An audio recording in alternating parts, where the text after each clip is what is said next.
Hi all, welcome to football arena. മത്സരത്തിന്റെ രണ്ടാം പകുതിയിൽ സ്വിറ്റ്സർലൻഡ് മികച്ച പ്രകടനമായിരുന്നു നടത്തിയിരുന്നത്. അതിന്റെ ഫലമായിക്കൊണ്ട് ഒരു ഗോൾ അവർ നേടുകയും ചെയ്തു. പക്ഷെ അതിനുശേഷം കാര്യങ്ങൾ മാറിമറിഞ്ഞു. ആദ്യം നമ്മൾ എല്ലാവരും കരുതിയത് ലിയാൻഡ്രോ പരേഡസ് എംബോളോയെ ഫൗൾ ചെയ്തു എന്നായിരുന്നു. പരേഡസിന് യെല്ലോ കാർഡ് ലഭിക്കുകയും ചെയ്തു. പക്ഷെ പിന്നീടാണ് വാറിന്റെ ഇടപെടൽ വന്നത്. റഫറി വാർ പരിശോധിച്ചു. അപ്പോഴാണ് കാര്യങ്ങൾ മനസ്സിലായത്. എംബോളോ ഡൈവ് ചെയ്യുകയായിരുന്നു. നേരത്തെ എംബോളോക്ക് ഒരു യെല്ലോ കാർഡ് ഉണ്ടായിരുന്നു. ഇതോടുകൂടി റഫറി പരേഡസിന്റെ യെല്ലോ കാർഡ് പിൻവലിച്ചു. മറിച്ച് എംബോളോക്ക് രണ്ടാമത്തെ യെല്ലോ കാർഡ് നൽകി എന്നുള്ളതാണ്.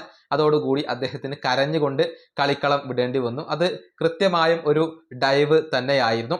പക്ഷേ ഇവിടെ ഒരു പുതിയ നിയമമാണ് അർജന്റീനക്ക് തുണയായത്. അതായത് ഫിഫയുടെ പുതിയ നിയമപ്രകാരം രണ്ടാമത്തെ യെല്ലോ കാർഡിന് വേണ്ടി വാറിന് ഇടപെടാം എന്നുള്ളതാണ്. അതാണ് എംബോളയുടെ കാര്യത്തിൽ സംഭവിച്ചത്. രണ്ടാമത്തെ യെല്ലോ കാർഡിന് സാധ്യത ഉണ്ടെങ്കിൽ അവിടെ വാറിന് ഇടപെടാം. അങ്ങനെയാണ് റഫറി ഇന്ന് വാർ പരിശോധിച്ചുകൊണ്ട് എംബോളോക്ക് രണ്ടാമത്തെ യെല്ലോ കാർഡ് നൽകിയത്. അങ്ങനെ അദ്ദേഹത്തിന് പുറത്താവേണ്ടി വന്നു എന്നുള്ളതാണ്.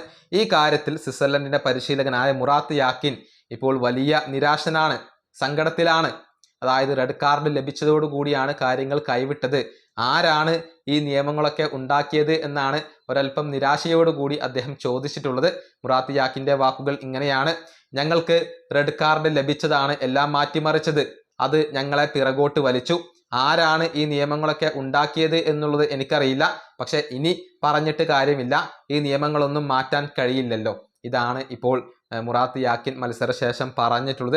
എംബോളോ റെഡ് കാർഡ് വഴങ്ങിയതാണ് ഇപ്പോൾ സ്വിറ്റ്സർലൻഡിന് അക്ഷരാർത്ഥത്തിൽ തിരിച്ചടിയായത്. അല്ലാത്ത പക്ഷം സ്വിറ്റ്സർലൻഡ് ഈ മത്സരം പിടിക്കാൻ വരെ സാധ്യതയുണ്ടായിരുന്നു. കാരണം മികച്ച പ്രകടനമാണ്, മികച്ച അറ്റാക്കിംഗ് ആണ് അവർ അതുവരെ നടത്തിയത്. എന്നാൽ 10 പേരായി ചുരുങ്ങിയതോടുകൂടി അവർക്ക് ഡിഫൻസിലേക്ക് വലിയേണ്ടി വരികയായിരുന്നു. ഈ വീഡിയോ അവസാനിപ്പിക്കുന്നു. അടുത്തൊരു വീണ്ടും കാണാം.